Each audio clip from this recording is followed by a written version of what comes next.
देवता बन गए। ऐसी बात श्री पारीक्षित जी की सभा में जैसे ही आगमन हुआ तो सब खड़े हो गए और सुखदेव जी का स्वागत करने लगे। यहाँ पर सुखदेव जी की वंदना कैसे की गई? सुखदेव जी की आयु है 16 वर्ष की, लेकिन ऐसा नहीं कहा गया।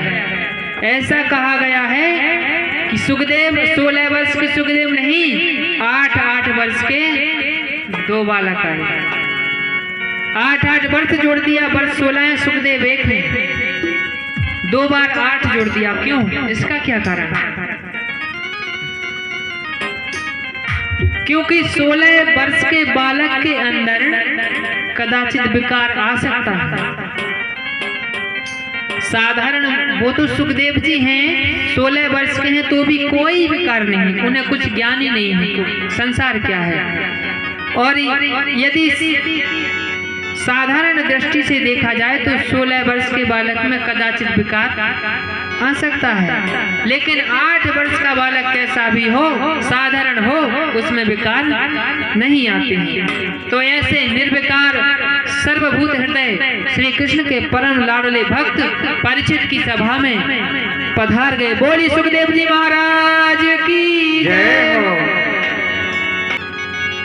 सभी लोगों ने आज बहुत सुंदर सम्मान किया और परीक्षित महाराज उठकर के खड़े हो गए, चरणों में लेट गए। बोले महाराज, आज ये उल्टी गंगा कैसे हुई?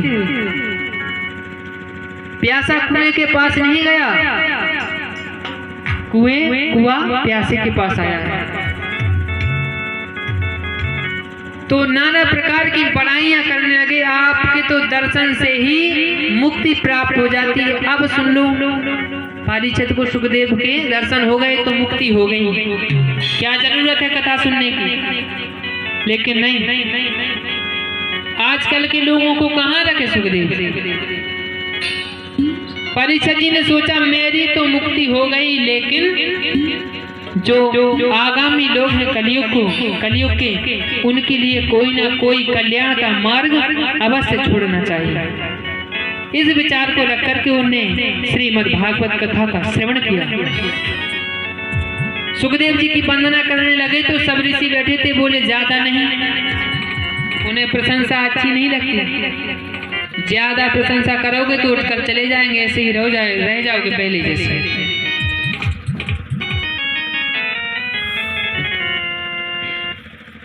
तो श्री पारीक्षित जी ने विलंब नहीं किया और बोले महाराज एक उपाय बताइए कि जल्दी मरने वाले का मुक्ति का उपाय क्या है।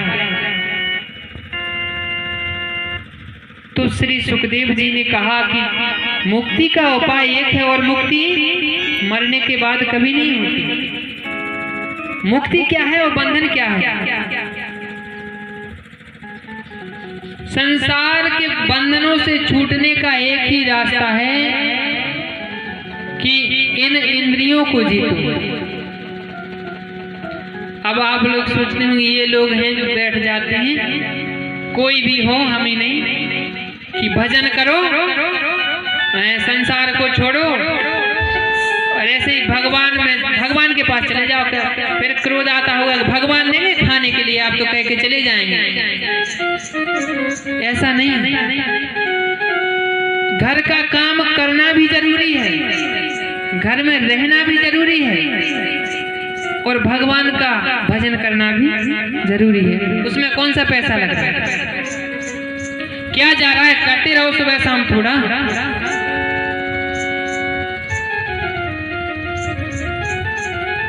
तो सुखदेव जी महाराज कहने लगे कि परीक्षित तुमने बहुत सुंदर प्रश्न किया है, लेकिन मन को बस में करने के बाद ही ये बंधन छूटेंगे और जब इस संसार से मन के बंधन छूट गए तो वही मुक्ति है।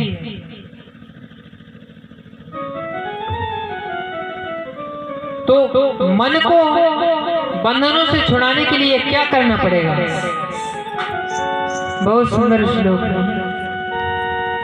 जिता सुनो जित श्वासो जित संगो जितेन्द्रिय इंद्रियः स्थूले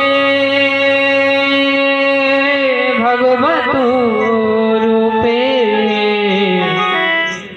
मनः संधारेद। जितासनो, सबसे पहली बात है आसन को जीतना। एक आसन पर बैठो, जितनी देर तक बैठ सकते हो।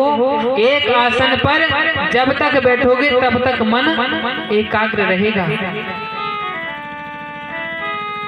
लेकिन 10 मिनट बैठ गए तो फिर, इसलिए आसन को जीतना आवश्यक है।